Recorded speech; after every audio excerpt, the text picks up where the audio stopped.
Usai menghadiri peluncuran buku SBY di JCC, Wakil Presiden ke-10 dan ke-12 Republik Indonesia Yusuf Kala juga merespons pernyataan atau pertanyaan wartawan soal kemungkinan tidak adanya oposisi di pemerintahan Prabowo Gibran. JK menilai jika itu terjadi maka akan ada perbedaan pendapat di dalam pemerintahan. Dalam kesempatan ini, JK juga berpesan pemerintahan Prabowo Gibran mendatang diharapkan bisa menyejahterakan masyarakat dan melaksanakan hukum secara baik.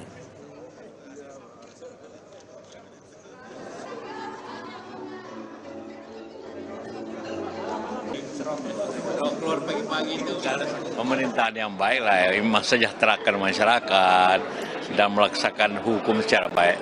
Pak, ini Prabowo ini kan kemungkinan tidak ada oposisi, kalau dari Pak JK sendiri melihatnya seperti apa? Terjadi di dalam ya akan terjadi perbedaan pendapatnya nanti di dalam. Berarti pasti optimistis akan solid aja ya Pak ya? Apa? Kritik pemerintahan. Iya. Pasti perbedaan pendapat itu ada. Mengundang dengan hormat untuk bergabung ke atas panggung. Dan juga insya Allah kepada pemimpin kita yang baru, Bapak Prabowo Subianto, saya beberapa kali berdiskusi dengan beliau untuk memberikan semangat, memberikan encouragement.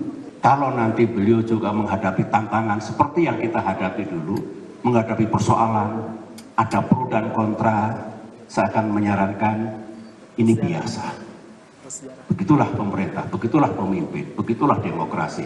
Tetapi kalau tetap lurus pada arah yang benar, menghormati konstitusi dan undang-undang, sistem yang berlaku, willing mendengarkan aspirasi rakyat, jangan tabu untuk dikritik, insya Allah Tuhan memberikan jalan seberat apapun persoalan, pasti ada solusinya.